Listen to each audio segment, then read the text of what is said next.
Hello दोस्तों, विवेक maths classes में मैं विवेक गोदारा आपका हार्दिक स्वागत करता हूं। जैसे कि हम रेशियो को पढ़ रहे हैं, पिछली क्लास में मैंने आपको सिक्कों से जुड़े सवालों को करवाया था। आज इस क्लास की शुरुआत में मैं 2-3 अच्छे सिक्कों से जुड़े हुए सवाल की आपको प्रैक्टिस करवाऊँगा। उसके बाद फिर हम छलांगों वाले सवाल की तरफ बढ़ेंगे। तो चलिए एक क्वेश्चन देखते हैं।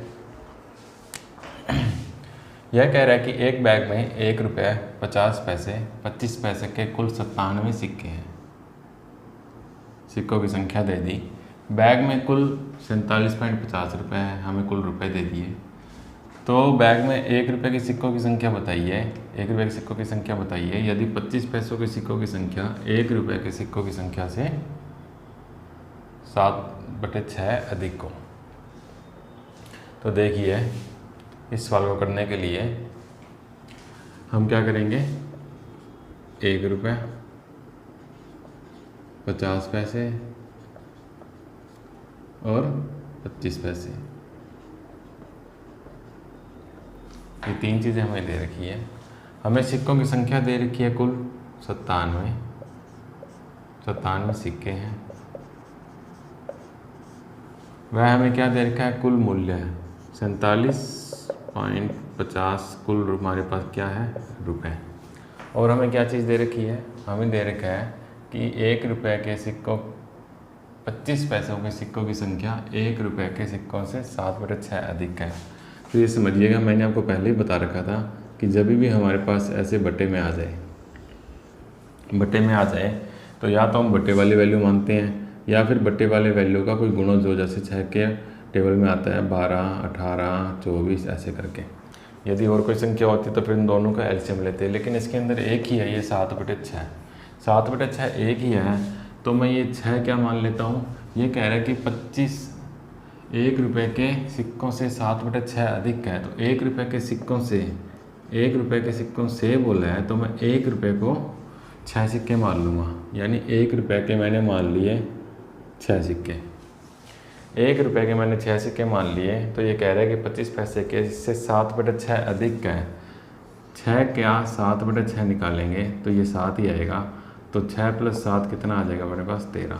इसने बोला है कि 1 रुपये का 7/6 अधिक है, ना कि ये बोला है कि 1 रुपये का 7/6 गुना है। 7/6 गुना होता तो इसको 6 मान लेते तो ये 7 आ जाता, लेकिन ये कह रहा है कि अधिक है। अधिक के लिए 6 से कितना अधिक है, 7। 6 से कितना अधिक है, 7। 6 ये हो गया, 7 अधिक है, तो ये कितना अपने पास आ गया, 13।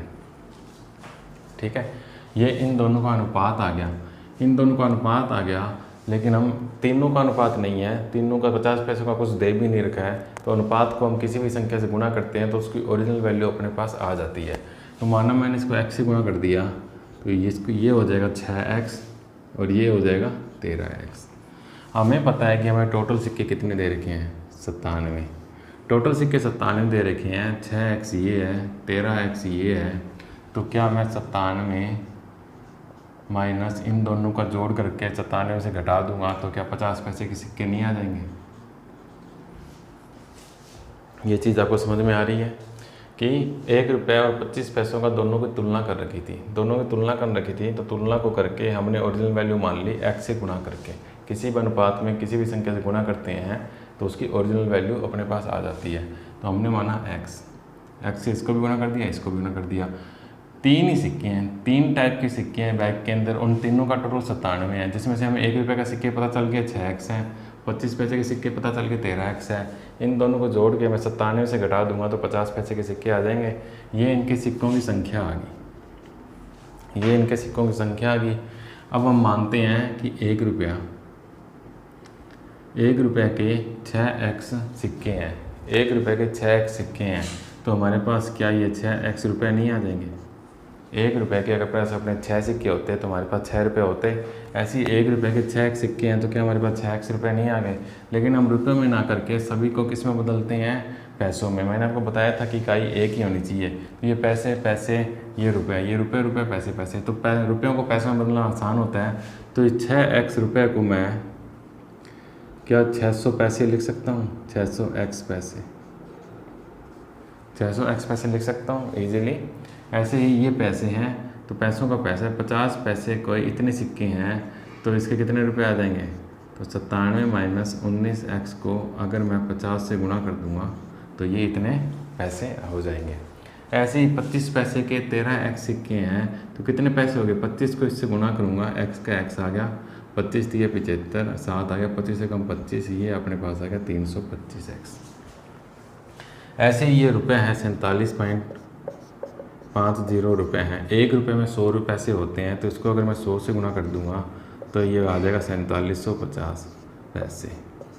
इसको भी हमने पैसों में बदल लिया।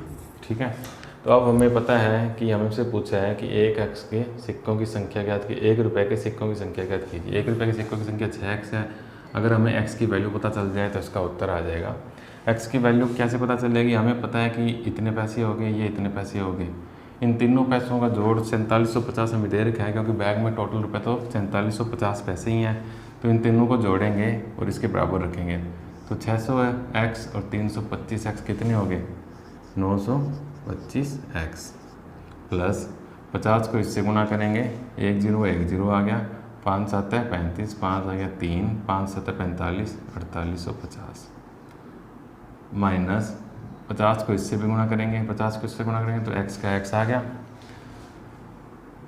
0 का 0 और 5 9 95, ये आ गया 950x।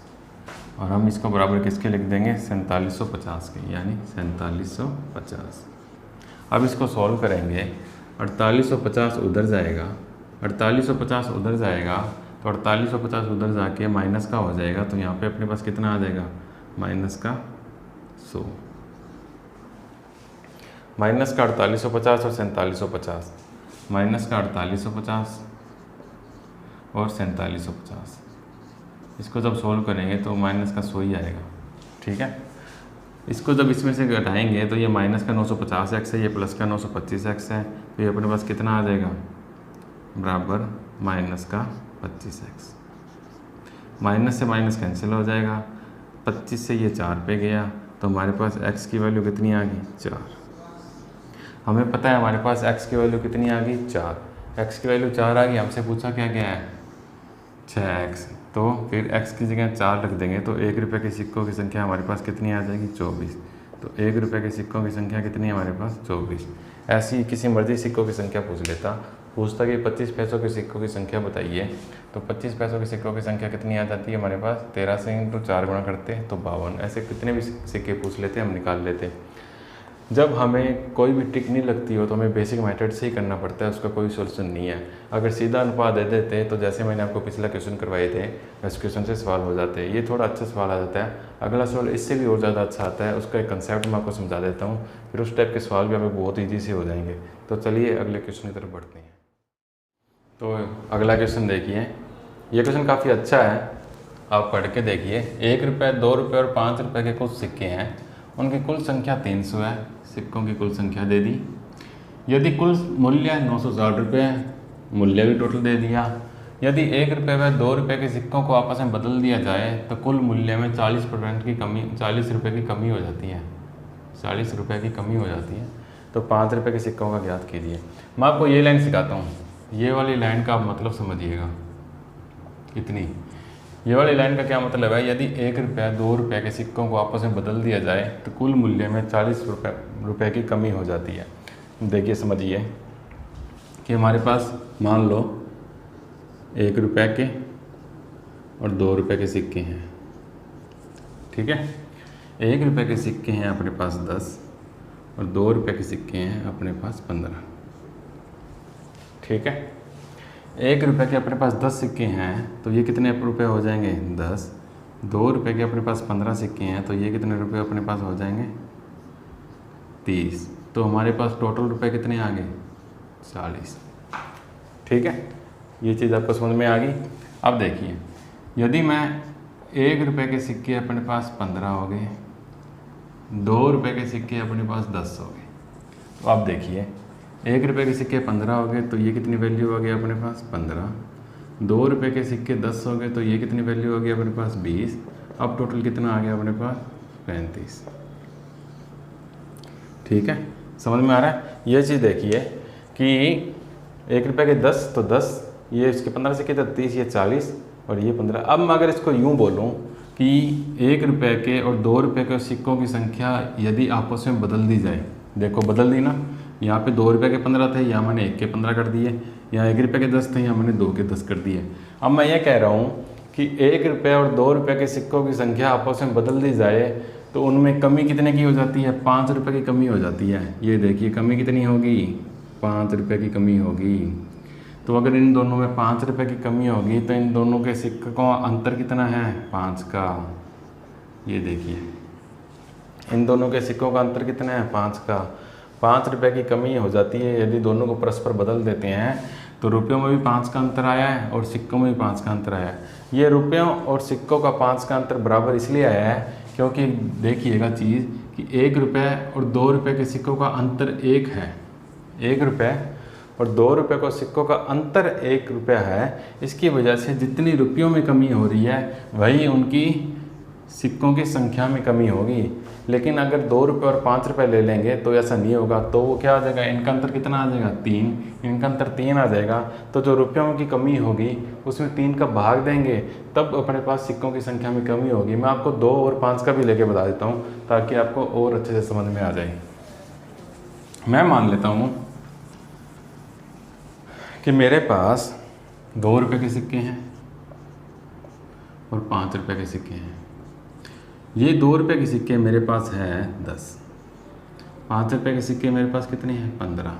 ठीक है, तो 2 रुपये के 10 सिक्के हैं तो ये वैल्यू कितनी आ जाएगी? 20। 5 रुपये के 15 सिक्के हैं तो ये कितनी आ जाएगी अपने पास? 75।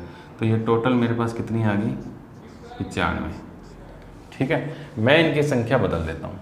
अब मेरे पास 2 रुपये के सिक्के कितने हो गए? 15 और 5 रुपये के सिक्के कितने हो गए? 10। जब ये चीज़ हो गई तो 2 रुपये के ये कितने हो गए अपने पास? 30 और 5 रुपये के ये कितने हो गए अपने पास? 50। अब इन दोनों को जोड़ता हूँ तो ये मेरे पास कितने आ गए? 15, 80। ठीक है, पहले रुपये 95 थे फिर 80 हो गए, यानी कितने रुपये की कमी होगी? 15 रुपयों की कमी हो गई। लेकिन सिक्कों का अंतर कितना था? 5। सिक्कों तो परस्पर का अंतर कितना था? 5। सिक्कों का अंतर तो कितना था? 5। लेकिन कमी कितनी होगी? 15 की। ऐसा कैसे हुआ? पिछली बार तो 5 रुपयों की कमी थी और 5 ही सिक्के कम थे। तो मैं आपको बताया कि 1 रुपया और 2 रुपये को आपस में 1 रुपये का ही अंतर है। यहाँ पे देखो 2 रुपये और 5 रुपये के सिक्कों में 3 का अंतर है। इन दोनों के सिक्कों में जब 3 का अंतर है और इनके रुपयों की कमी 15 है तो 15 में जब 3 का भाग देंगे तो अपने पास क्या आ जाएगा? 5। और यही 5 आएगा कि इनके सिक्कों में अंतर आपस में कितना है? 5 का। तो होपफुली मैं ये समझता हूँ कि आपको ये बात समझ में आ गई होगी। ये क्वेश्चन तो 1 रुपये और 2 रुपये के सिक्कों में आपस में बदल दिया है। यदि 2 रुपये 5 रुपये या कितने भी रुपये को सिक्कों को आपस में बदल दिया जाए तो आप पता लगा सकते हो उनका जितना गैप है उसका रुपयों में भाग दे के कि कितने सिक्कों की कमी है। तो आइए अब अपने क्वेश्चन करते हैं। तो देखिए अपने को क्या दे रखा है, वैसा ही क्वेश्चन है जैसे पहला करते थे कि 3 टाइप के क्वेश्चन दे दिए। इस टाइप के क्वेश्चन कैसे आते हैं? जो अपने पिछली 2 बार से कर रहे हैं कि 3 टाइप के अपने को क्वेश्चन दे दिए। 3 टाइप के क्वेश्चन क्या? 3 टाइप के सिक्के। 3 टाइप के अपने को सिक्कों दे दिए, लेकिन तीनों का अनुपात नहीं बताया अपने को सिर्फ 2 का ही बताया। 2 का बता के और टोटल सिक्कों की संख्या दे दी। तो टोटल से अपने फिर तीसरे का निकाल के और फिर उनका रुपए निकाल के और आपस में बराबर करके करते हैं। तो ये चीज़ करते हैं। तो इसलिए इस टाइप के क्वेश्चन को, यह भी उसी टाइप का क्वेश्चन है। ये देखिए टोटल सिक्के दे दिए, टोटल मूल्य दे दिए, किन्हीं 2 का आपस में तुलना दे दी। अब वो तुलना को समझना अपने को था, वो तुलना को हम समझ चुके हैं। अब देखिए हमारे पास क्या है, हमारे पास है 1 रुपये, 2 रुपये और 5 रुपये। अब क्या देखो रुपये ही हैं, पैसों और रुपयों का झंझट खत्म, रुपये ही हैं तो रुपयों में रख लेंगे। ठीक है, इनके टोटल सिक्के अपने को दे रखे हैं 300 अपने को दे दिए टोटल सिक्के, 300 दे दिए टोटल सिक्के। अब कहा गया है कि 1 रुपया 2 रुपये सिक्कों को आपस में बदल दिया जाए तो कुल मूल्यों में 40 की कमी होती है। 40 की कमी, पिछली क्वेश्चन में मैंने आपको अभी एग्जांपल देके समझाया कि कमी होती है तो उसका क्या करते हैं, 40 की कमी हो रही है। हमें पता है कि 1 रुपये और 2 रुपये को सिक्कों को आपस में बदला है, इनका अंतर कितना है 1 रुपये का। तो 1 का इसमें भाग देंगे तो हमें पता चल गया कि इन सिक्कों का अंतर कितना है, 1 रुपये और 2 रुपये के सिक्कों का अंतर कितना है 40 का। हमें पता चल गया कि 1 रुपये 2 रुपये के सिक्कों का अंतर कितना है 40 का। हमें ये पता लगाना है कि ये 40 ये ज़्यादा है या 40 ये ज़्यादा है, 40 ये ज़्यादा है या 40 ये ज़्यादा है। हमें पता है कि 40 की कमी हुई है, 40 की कमी तो 1 रुपये के सिक्के हमेशा कम होंगे, 40 की कमी तो 1 रुपये के सिक्के कम होंगे। यदि ये कहता है कि 40 रुपये बढ़ जाते हैं तो 2 रुपये के सिक्के क्या होते हैं, ज़्यादा। फिर 2 रुपये के सिक्के कितने होते हैं, कम। 40 की कमी है तो 1 रुपये के सिक्के कम है। हमने माना कि 2 रुपये के सिक्के कितने हैं, x, 2 रुपये के सिक्के x है। तो इस लाइन से हमें पता चल गया कि इन दोनों का अंतर कितना है, 40 का, और इनमें अंतर 40 का है और 1 रुपये के सिक्के कम है। तो क्या मैं इसको x - 40 नहीं लिख सकता? ये चीज़ आपको समझ में आ गई होगी, मैं आशा करता हूँ। यदि आपको ये चीज़ समझ में नहीं आई तो आप मेरे को कमेंट कर दीजिएगा, मैं आपको फिर से दोबारा समझा दूंगा। वैसे मैं रेशो का ये जब टॉपिक्स, ये सारे टाइप के क्वेश्चन खत्म हो जाएंगे तो 1 या 2 क्लास लेके ऐसे अच्छे अच्छे क्वेश्चन मैं आपको और करवाऊँगा। 2 क्लास में 50 से 60 क्वेश्चन, बहुत ही अच्छे वाले क्वेश्चन करवाऊँगा। ये आपका कंसेप्ट तो क्लियर हो चुका होगा, तो फिर वो अच्छे वाले क्वेश्चन करेंगे तो थिंकिंग लेवल भी अपना बढ़ जाएगा। तो ये देखिए, इसको मैं x लिख दिया, इसको x लिख दिया। मुझे पता है कि इन दोनों को आपस में बदल देते हैं तो 40 रुपये की कमी हो जाती है। 40 रुपये की कमी का मतलब 1 रुपये की जो सिक्के हैं वो कम है। यदि ये कहता कि 40 रुपये के बढ़ जाते हैं तो फिर 2 रुपये के सिक्के कम होते हैं, ठीक है। लेकिन इनका कमी है तो 1 रुपये के सिक्के कम है। ये x है, ये x - 40 है। हमें पता है कि हमारे पास टोटल सिक्के कितने हैं, 300। टोटल सिक्के कितने हैं अपने पास, 300। टोटल सिक्के 300 है तो इन दोनों को जोड़ के मैं 300 में से घटा दूंगा तो मेरे पास 5 रुपये के सिक्कों का वैल्यू नहीं आ जाएगी। तो मैं क्या लिख सकता हूँ, 300, इसमें से मैं माइनस करूँगा इन दोनों का जोड़, यानी x + x - 40। तो ये मैं लिख सकता हूँ 300 माइनस 2x - 40, और इसको लिख सकता हूँ 300 माइनस अंदर जाएगा -2x और प्लस का 40, ठीक है। ये है x और ये है x - 40, ठीक है। ये आ गए, ये इनके सिक्कों की संख्या, यानी 1 रुपये के सिक्कों की संख्या x - 40 है, 2 रुपये के सिक्कों की संख्या x है और 5 रुपये के सिक्कों की संख्या ये है। तो अब देखिए हमें टोटल रुपये कितने दे रखे हैं, 960 रुपये। टोटल 960 रुपये दे रखे हैं। 1 रुपये के इतने सिक्के हैं तो ये कितने रुपये हो जाएंगे, x - 40। 2 रुपये के x सिक्के हैं तो ये कितने हो जाएंगे, 2x। और 5 रुपये के ये सिक्के हैं तो इसको मैं क्या करूँगा, 300 माइनस 2x प्लस 40 को क्या करूँगा, सबको 5 से गुना करूँगा तो ये आ जाएगा, ठीक है। अब मुझे पता है टोटल कितने, 960 रुपये। क्या मैं इन तीनों को जोड़ दूँ, इन तीनों को जोड़ दूँगा तो ये आ जाएगा x - 40 प्लस 2x प्लस 5 से ये 1500 माइनस 5 से ये 10x और 5 से ये गुणा करेंगे तो प्लस का 200। ये x है, ये 2x है, टोटल 3x हो गए प्लस के, ये 10x माइनस का है तो ये आ जाएगा माइनस का 7x, ये माइनस का 40 है और ये 1500 और 200 1700, 1700 में 40 घटाऊँगा तो ये प्लस आ जाएगा 1660 रुपये। बराबर क्या है, बराबर हमारे पास 960 रुपये। 960 को लिखूँगा तो माइनस 7x, ये उस तरफ जाएगा, ये माइनस का हो जाएगा तो अपने पास क्या आ जाएगा, -700 रुपये। माइनस से माइनस कैंसिल हो गया, x बराबर कितने आ गया, 100। जब x बराबर 100 आ गया, x की वैल्यू हमने निकाल ली 100, तो देखिए कम से क्या पूछा है, 5 रुपये के सिक्कों की संख्या। तो यहाँ पे क्या मैं x की वैल्यू पुट नहीं कर दूँ, ये जो हमने किया था, यहाँ पे मैं x की वैल्यू पुट करता हूँ तो 300 माइनस 2 × 100 200 प्लस 40, तो 300 माइनस 200 100 हो गए और प्लस 40, तो टोटल हमारे पास 5 रुपये के कितने सिक्के आ जाएंगे, 140 सिक्के आ जाएंगे। थोड़ा सा लेंथी सवाल है क्योंकि बेसिक तो पता होना चाहिए, इसलिए हमने ये बेसिक से किया है। अच्छे सवाल तो थोड़ी बहुत लेंथी बन ही जाते हैं, या तो कैलकुलेटिव होते हैं या लेंथी होते हैं। तो मैं आशा करता हूँ कि ये क्वेश्चन आपको समझ में आ गया होगा। इस टाइप के क्वेश्चन मैं आपको और करवाऊँगा आगे, जब रेशो एक बार कंप्लीट हो जाएगा। तो हम अब छलांग के क्वेश्चन की तरफ चलते हैं। तो आइए छलांग वाला सवाल देखते हैं कि जितने समय में खरगोश 5 छलांगें लगाता है उतनी देर में एक कुत्ता 3 छलांगें लगाता है। यदि कुत्ते की एक छलांग में तय की गई दूरी खरगोश की 3 छलांगों में तय की गई दूरी के बराबर है तो कुत्ते व खरगोश के चालों का अनुपात ज्ञात कीजिए। तो हमसे क्या पूछा है, चालों का अनुपात। तो हमें पता होना चाहिए कि चाल बराबर क्या होती है, दूरी बटे समय। चाल बराबर होती है दूरी बटे समय। वैसे तो आपको ये चीज़ पता होनी चाहिए, अगर नहीं पता है तो ये देख लीजिए, चाल बराबर होता है दूरी बटे समय, यानी कितने समय में कितनी दूरी की। मान लो कि हमें 100 किलोमीटर जाना है, 100 किलोमीटर होगी दूरी और वो हमने 2 घंटे में तय की है, तो 100 बटे 2, 100 किलोमीटर बटे 2 और ये आ जाती है हमारे पास 50 किलोमीटर प्रति घंटा की चाल। ऐसे ही मतलब कि दूरी बटे समय।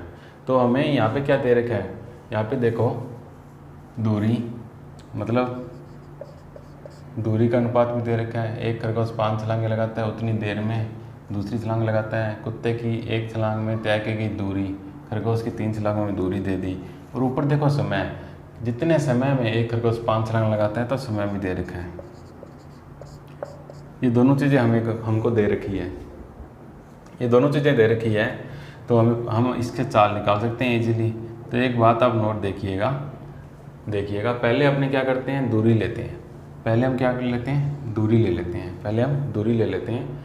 यदि कुत्ते की एक छलांग में तय की गई दूरी, यानी एक छलांग किसकी, कुत्ते की, एक छलांग कुत्ते की द्वारा तय की गई दूरी बराबर है, बराबर कितनी, 3 छलांगों में खरगोश द्वारा, यानी 3 छलांग खरगोश। ये बात आपको समझ में आ गई। ये तो क्वेश्चन में दे रखा है, वो सीधा ही लिखा है मैंने कि एक छलांग कुत्ते की बराबर है 3 छलांग खरगोश की, कि यदि एक छलांग में तय की गई दूरी खरगोश की 3 छलांगों में तय की गई दूरी के बराबर है।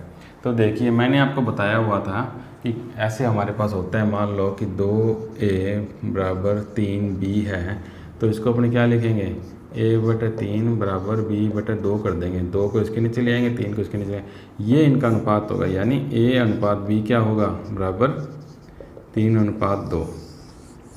ऐसे ही आप ध्यान दीजिए कि कुत्ता तो सिर्फ एक छलांग ही मार रहा है, खरगोश उसमें 3 छलांगे मार रहा है, तो फिर कुत्ते की द्वारा जो अनुपात आएगा वो ज़्यादा नहीं आएगा, कुत्ते का अनुपात ज़्यादा आना चाहिए, इसका अनुपात कम आना चाहिए। इसी के लिए देखिए कि इसको क्या करेंगे, 1 को इसके नीचे ले जाएंगे, 3 को इसके नीचे ले जाएंगे, तो क्या आ जाएगा, एक छलांग में तय की गई दूरी, ये क्या आ गया, खरगोश। ये कितना अनुपात आ जाएगा, 3, और ये कितना आ जाएगा, 1 इधर आ गया, 3 इधर आ गया, कुत्ते बटे खरगोश। तो इनका अनुपात क्या आ जाएगा, कुत्ते और खरगोश का अनुपात, कि कुत्ता एक छलांग में 3 दूरी चलता है, खरगोश एक छलांग में 1 दूरी चलता है। ये बात आपको पता चल गई।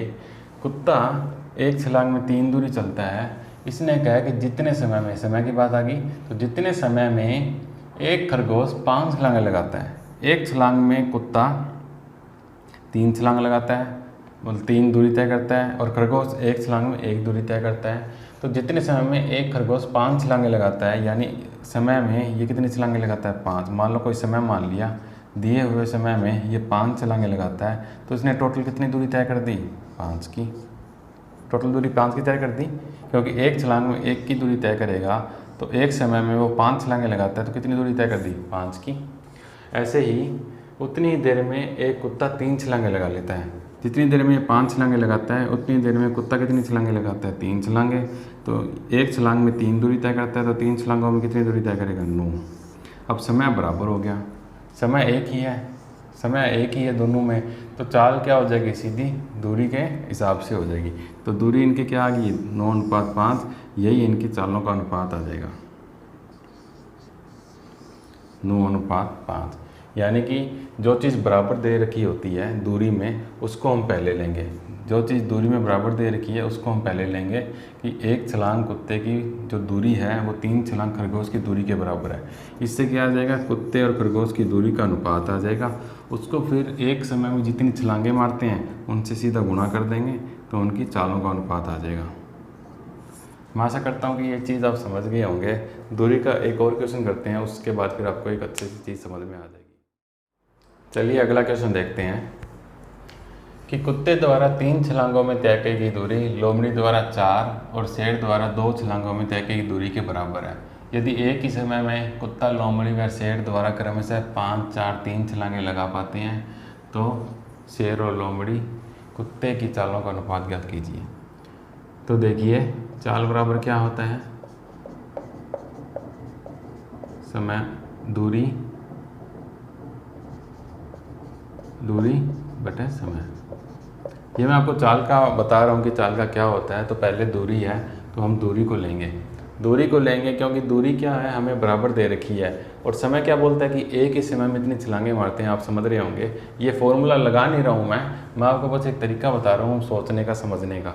तो पहले हम दूरी लेंगे तो 3 छलांगों में तय करेगी दूरी, यानी कुत्ते की 3 छलांगे बराबर लोमड़ी की 4 छलांगे बराबर शेर की कितनी है, 2 छलांगे।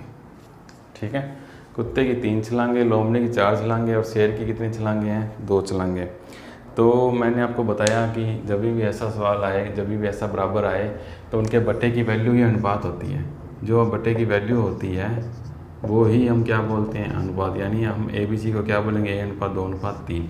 तो ये लेकिन इनके गुणा में है, तो बट्टे की वैल्यू करने के लिए हम इसका एलसीएम लेके इसका भाग दे देंगे। जब इनका एलसीएम लेंगे 3, 4, 2 का हमारे पास एलसीएम आ जाएगा 12। 3, 4, 2 का 12 एलसीएम आ जाएगा। 12 एलसीएम का जब तीनों में भाग देंगे तो हमारे पास क्या आ जाएगा, कुत्ते, लोमड़ी और शेर। तो ये हमारे पास आ जाएगा, 12 से भाग देंगे तो ये आ जाएगा 4, ये आ जाएगा 3 और ये आ जाएगा 6। यानी 4:3:6 में क्या करते हैं, ये एक छलांग में दूरी तय करते हैं। यदि इनका अनुपात लेते हैं तो अपने, जब ये 4:4 में एक छलांग में दूरी लेते हैं तो एक समय में कितनी छलांगे मारते हैं। तो यदि एक ही समय में कुत्ता, लोमड़ी, शेर, कुत्ता मारता है 5 छलांगे, ये क्रमशः दे रखा है। तो इनका ध्यान रखिएगा, आप सीधा सवाल मत कीजिएगा सवाल पढ़ते ही कि एक बराबर, ये उल्टा पुल्टा भी दिया जा सकता है। तो कुत्ता कितनी छलांग मारता है, 5। तो कुत्ता एक समय में 5 छलांगे मारता है। उतने ही समय में लोमड़ी 4 छलांगे मारती है। उतने ही समय में शेर 3 छलांगे मारता है। 3 छलांगे मारता है। तो अब इनका हमें अनुपात बताना है चालों का। तो एक छलांग में 4 दूरी तय करता है, तो 5 छलांगों में ये 20 तय कर देगा, ये 12 तय कर देगा और ये 18 तय करेगा। अब इसको वापस और काटेंगे तो ये 2 से काटेंगे, ये 10 बार, ये 6 बार और ये 9 बार। तो अब कुत्ता आ गया 10, लोमड़ी आ गया 6 और शेर आ गया कितना, 9। अब हमसे क्या पूछा है, हमसे पूछा है शेर, लोमड़ी और कुत्ते का अनुपात। शेर यानी पहले लिखेंगे शेर, फिर लिखेंगे लोमड़ी और फिर लिखेंगे कुत्ते। तो हमारा जो आंसर आएगा वो आएगा 9:6:10। क्वेश्चन करने का यही सबसे अच्छा तरीका है। पहले हम दूरी लेंगे, दूरी लेने के बाद दूरी को बराबर रखेंगे, उससे हम निकालेंगे अनुपात, और अनुपात निकालने के बाद फिर हम देखेंगे कि एक ही समय में कौन कितनी कितनी छलांगे मार सकता है। तो उनकी दूरियां आ जाएगी तय की गई। तो दूरियों के अनुपात में ही क्या होगा, क्योंकि चाल बराबर क्या, दूरी बटा समय। समय जब हम बराबर कर देंगे, निश्चित कर देंगे, समय जब हम कांस्टेंट कर देंगे तो चाल उसकी दूरी के समानुपात ही होगा। ये जो कंसेप्ट है कि समय ये कर दिया और दूरी के समानुपात कैसे, ये हम अगले टाइप के क्वेश्चन में मैं आपको समझाऊंगा। अगले टाइप के क्वेश्चन में आपको यही समझाऊंगा। जो बहुत ही अच्छे लेवल के क्वेश्चन होते हैं वो समानुपाती होते हैं कि अनुक्रमानुपाती, व्युत्क्रमानुपाती, ये वाले क्वेश्चन, इसमें ये चीज़ कंसेप्ट आती है। चलिए अगला क्वेश्चन देखते हैं। छलांगों के सवाल लगभग इसी टाइप के पूछे जाते हैं, कोई 1-2 टाइप के सवाल और हैं। जब ये रेशो मैं कंप्लीट करवा दूंगा तो उसके बाद मैं आपको छलांगों के सवाल उसके अंदर करवाऊंगा। जब हम 1-2 लेक्चर सिर्फ क्वेश्चन की प्रैक्टिस ही करेंगे, वो भी अच्छे अच्छे लेवल के क्वेश्चंस की, तो जब मैं आपको छलांगों के सवाल करवाऊंगा। आज मैं आपको अब एक कंसेप्ट बताता हूँ, जो कंसेप्ट बहुत ज़्यादा ज़रूरी है। उस कंसेप्ट से SSC मेंस लेवल तक के क्वेश्चंस पूछे जा सकते हैं, पूछे जाते भी हैं और आए भी हैं। तो मैं आपको एक कंसेप्ट बता देता हूँ रेशो में, कि जैसे कि हमें क्वेश्चन में दिया हुआ होता है, हमने काफ़ी बार देखा है अभी तक जो क्वेश्चन किए हैं, हमें बोलता है कि A का भाग B के भाग के 2 गुना है। तो हम क्या लिखते थे, A का भाग B के भाग का 2 गुना है। तो हम क्या लिखते थे, A बराबर 2B। ठीक है, ये लिखते थे। इससे क्या निकलता था, A इधर आता था तो A/B क्या आ जाता था, 2/1 आ जाता था। ठीक है, लेकिन कंसेप्ट क्या था, ये लिखते थे। हमें बोला जाता था कि A का भाग B के तिगने भाग का 4 कम है। तो A का भाग B के तिगने भाग का 4 कम है, तो हम ऐसे लिखते थे। ठीक है। उसमें क्या होता था कि हमें दे रखा होता था कि ये बराबर है, ये बराबर है, तो हम सीधा बराबर का निशान लगा देते थे। लेकिन एक चीज़ नोट कीजिएगा आप कि मान लो हमारे पास 3 मोमबत्ती हैं, एक की हाइट छोटी है, एक की हाइट उससे बड़ी है और एक की हाइट सबसे बड़ी है। ये हमारे पास 3 मोमबत्तियाँ हैं। इसकी हाइट है 2 फीट, इसकी हाइट है 5 फीट और इसकी हाइट है 10 फीट। ठीक है, ये 3 मोमबत्तियाँ हैं। अब हम क्या करते हैं कि एक समय में इन तीनों मोमबत्तियों को जला देंगे, एक ही समय में इन तीनों मोमबत्तियों को जला देंगे। तो हम क्या कह सकते हैं, हमें पता है कि ये छोटे वाली मोमबत्ती जो है वो जल्दी जल के पूरी की पूरी ख़त्म हो जाएगी। ऐसे ही जो 5 फीट वाली मोमबत्ती है वो जो समय लेगी वो 2 फीट वाली से ज़्यादा लेगी, और ऐसे ही 10 फीट वाली है वो उससे भी ज़्यादा लेगी। तो हमें एक चीज़ इससे पता चल रही है कि जलने में लगने वाला समय, जलने में लगने वाला समय, जलने में जो समय लग रहा है वो बढ़ रहा है। कैसे? जैसे जैसे इनकी लंबाई बढ़ रही है वैसे वैसे जलने में लगने वाला समय जो है वो भी बढ़ता जा रहा है। ठीक है, बढ़ता जा रहा है। ये चीज़ हम देख सकते हैं, कभी भी ये घर पे प्रैक्टिस कीजिएगा तो पता चल जाएगा। तो देखिए, हमें एक चीज़ पता है कि जलने में लगने वाला समय का संबंध लंबाई से है, कोई ना कोई संबंध क्या है, लंबाई से है कोई ना कोई, है ना। जैसे जैसे लंबाई बढ़ रही है वैसे वैसे जलने में लगने वाला समय भी बढ़ रहा है। तो हमें पता है कि ये जो जलने में लगने वाला समय है इसका संबंध लंबाई से है। लेकिन ये बराबर नहीं है। कोई ज़रूरी थोड़ी है कि 2 फीट जो वाली मोमबत्ती है उसको जलने में 2 ही घंटे लगेंगे। कोई ये चीज़ फिक्स थोड़ी है, 5 को 5 ही लगेंगे, 10 को 10 लगेंगे, ऐसा थोड़ी दे रखा है। लेकिन हमें ये पता है कि ये जब जलेंगी तो ये इनकी जो भी हाइट है, बड़ी वाली बहुत ज़्यादा समय लगेगी, छोटी वाली उससे कम, छोटी वाली उससे भी कम।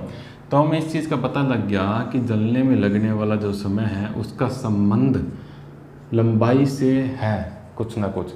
जब ये चीज़ हमें पता होती है या ये चीज़ हमें बताई जाती है तो इसको हम बराबर नहीं लिखते, क्योंकि बराबर तो है नहीं। तो इसको हम बोलते हैं समानुपात, यानी समानुपाती या अनुक्रमानुपाती। जब हमें पता हो कि इनका संबंध है आपस में कोई ना कोई, लेकिन हमें पूरा पक्का संबंध नहीं पता हो कि कैसे एक दूसरे से रिलेट करती हैं, तो हम क्या करते हैं, उसको ऐसे सीधा बोलते हैं कि हमें पता है कि जलने में लगने वाला समय उसके लंबाई के साथ कोई ना कोई संबंध है, तो इसको क्या लिख देंगे, सीधा समानुपाती, मतलब उसकी लंबाई से सीधा संबंध है। तो इसको जब समानुपाती को हमें पता नहीं है कि कैसे संबंध है, तो इसको करने के लिए हम क्या करते हैं, समय, अब ये समानुपाती को हम बराबर लिख देते हैं। बराबर लिख देते हुए हम एक चीज़ मान लेते हैं कि कोई कांस्टेंट है के, कोई भी कांस्टेंट है के, क्योंकि कोई भी अनुपात होता था हमारे पास A अनुपात B जो 2:1 होता था, उसको हम कोई भी x कांस्टेंट से गुणा करते थे तो कोई ना कोई रियल वैल्यू आ जाती थी, या मान लेते थे, क्योंकि अनुपात से कोई गुणा करते हैं तो उस पर कोई फ़र्क नहीं पड़ता। ऐसे ये दोनों समानुपाती हैं, मतलब इनका कोई संबंध है। जैसे जैसे इसका संबंध है वही, जैसे जैसे ये बढ़ रही है वैसे लगने में लगने वाला समय बढ़ रहा है। तो हम क्या करते हैं, ये मान लेते हैं कोई कांस्टेंट के मान लेते हैं, और उसका गुणा जब हम लंबाई से कर देंगे तो हमें पूरा पूरा पता चल जाएगा कि समय जो है वो कैसे संबंध कर रहा है लंबाई से। ठीक है, ये पता चल जाएगा। मैं वो एग्जांपल देता हूँ कैसे। मान लो कि 2 फीट की जो मोमबत्ती है उसको जलने में लगते हैं 3 घंटे। ये चीज़ हमें दे दी, कि 2 फीट वाली मोमबत्ती को जलने में 3 घंटे लगते हैं। 2 फीट वाली मोमबत्ती को जलने में लगने वाला समय क्या है, 3 बराबर हमारे पास के की जगह के, और गुणा करेंगे, लंबाई कितनी थी उसकी 2 फीट, तो उसको क्या लिख देंगे 2। जब हम यहाँ से के का मान निकालेंगे तो हमारे पास के का मान आ जाएगा 3/2। ये हमारे पास के का मान आ गया। एक संबंध दिया जब कि के का मान ये है। अब हमें पता चल गया कि जलने में जो लगने वाला समय है वो बराबर है के का मान 3/2 के इंटू लंबाई, यानी के का मान जब 3/2 रखेंगे तो अब हमें पता लग गया कि अब कोई मर्जी हाइट की, अब कोई मर्जी लंबाई की मोमबत्ती ले आओ, या फिर हमें ये बता दो कि इतने समय में वो जलती है तो उसकी लंबाई बताओ, तो हम दोनों चीज़ें बता सकते हैं। ऐसी या फिर पता लगाते हैं अपने कि 10 फीट की मोमबत्ती को जलने में कितना टाइम लगेगा, तो समय हमें निकालना पड़ेगा। तो तो 10 फीट की मोमबत्ती के लिए लंबाई की जगह लिख देंगे 10 फीट, और हमें 2 से इसको काट देंगे तो बराबर कितना आ जाएगा 15 घंटे। अब हमें पता लग गया कि जो ये समय है 10 फीट की मोमबत्ती को जलने का वो 15 घंटे लगेगा। एक बात समझिएगा, दोबारा मैं समझाता हूँ कि हमें दे रखा था, हमें 3 मोमबत्तियाँ दे रखी थी, हमें कुछ नहीं बता रखा था, ये समय नहीं बता रखा था। हमें मोमबत्तियाँ दे रखी थी कि 2 फीट की एक मोमबत्ती, 5 फीट की एक मोमबत्ती, 10 फीट की एक मोमबत्ती, और इसको एक साथ जलाने पर ये धीरे धीरे ख़त्म हुई। तो जो ज़्यादा फीट वाली है वो ज़्यादा देर लगाती है, जो 5 फीट वाली है और 2 फीट वाली है उससे कम समय लगाती है। तो हमने इस बात से अंदाज़ा लगाया कि ये दोनों जो हैं ये आपस में कोई ना कोई संबंध रखती है, तो संबंध हमने निकाल लिया कि हाँ ठीक है, जितनी लंबाई ज़्यादा होगी उतना ही ज़्यादा संबंध लग रहा है, तो सीधा सीधा संबंध है। संबंध के लिए संबंध का हमने ये पता लगाया। उसके बाद हमने क्या किया, संबंध का निशान हटाया, तो हमने कोई कांस्टेंट लगाया कि हाँ भाई के कोई कांस्टेंट की कोई ना कोई वैल्यू ज़रूर होगी, जो इससे सीधा गुणा करेंगे तो कोई भी मर्जी समय होगा वो उसी अनुपात में होगा। हमें दे दिया था कि 2 फीट वाली जो मोमबत्ती है उसको जलने में 3 घंटे लगते हैं। हमें ये एक चीज़ फिर बाद में बता दी थी, तो हमने ये दोनों वैल्यू पुट करके हमने के का मान निकाल लिया। के का मान हमेशा अगर एक ही सवाल होगा तो एक ही के का मान रहेगा। अब मोमबत्ती चाहे 12 फीट की ले लो, उसमें भी जो के का मान होगा जलने में और इनमें वो एक ही होगा। तो के मान से हमें पता लग गया जो समय है वो लंबाई के 3/2 के गुणनफल के बराबर है, ये हमें पता लग गया इस चीज़ से। तो हमने क्या किया, 10 फीट का निकाल लिया समय, 10 फीट रख के 10 फीट का समय निकाला, तो हमें पता चला कि अगर 2 फीट वाली को 3 घंटे लगते हैं तो 10 फीट वाली को क्या लगेंगे 15 घंटे। अब सीधे देख लो, जब 2 फीट वाली को 3 घंटे लगेंगे तो 10 फीट वाली को क्या है, ये इससे कितना गुना है 5 गुना, तो 3 को किससे गुना करेंगे 5 से, तो 15 आ जाएगा। आप कहेंगे कि सर ये तो ऐसे डायरेक्ट ही कर सकते थे, लेकिन जब आगे क्वेश्चन आएंगे तब आपको समझ में आएगा कि ऐसे डायरेक्ट नहीं कर सकते। अब एक चीज़ आप देख लीजिएगा, ध्यान से समझिएगा,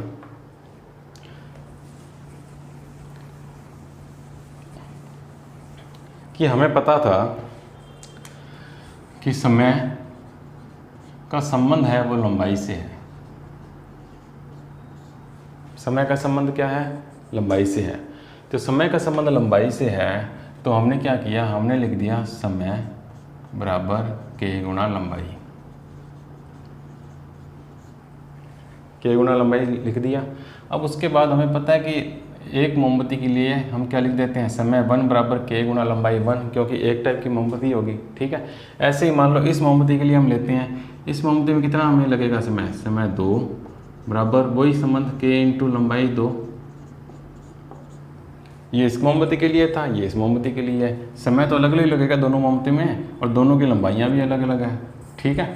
तो हमें पता है कि छोटे वाली की लंबाई कितनी है 2 फीट, तो हम लिख सकते हैं कि छोटे वाली का लगने वाला समय 1 बराबर के गुणा कितना है 2 फीट। ऐसे ही इसमें लगने वाला समय 2 बराबर के गुणा कितना है, जो 10 फीट वाली है ये है 10 फीट, ठीक है, ये आ गया। अब हम क्या करते हैं, ये समीकरण 1 है, ये समीकरण 2 है। अगर हम दोनों का आपस में भाग दे दें, इन दोनों समीकरण का आपस में भाग दे दें, तो हम क्या कर सकते हैं, ऐसे भाग दे देंगे, बराबर का बराबर, इधर का भाग इधर और इधर का भाग इधर। तो ये क्या के से के नहीं कट रहा, ये के से के कट रहा है, ये 2 से ये 5 पे कट रहा है। हमें बताया था कि पहली वाली मोमबत्ती का समय 3 घंटे है। पहली वाली मोमबत्ती का समय अगर मैं 3 घंटे लिख देता हूँ तो ये समय उधर चला जाएगा, ये आ जाएगा समय 2, और ये 5 इधर आ जाएगा, तो ये आ जाएगा अपने पास 15 आवर्स। आपको ये चीज़ समझ में आई। देखो, जो बेसिक होता है, बेसिक पता होना बहुत ज़्यादा ज़रूरी है, क्योंकि कई सवालों में बेसिक लगने से ही आंसर आएगा, सिंपल सीधा करने से नहीं आंसर आता, लेकिन सीधा तरीका भी पता होना चाहिए। तो मैंने पहले बेसिक बताया था, बेसिक से भी मैं क्वेश्चन कराऊंगा, ऐसा क्वेश्चन कराऊंगा आपको जिसमें बेसिक लगेगा। जैसे कि ये कॉइन वाले सिक्के थे, जो कॉइन वाले सवाल थे उसके अंदर हमने बाद में जो 2 सवाल किए थे वो बेसिक लगा के किए थे।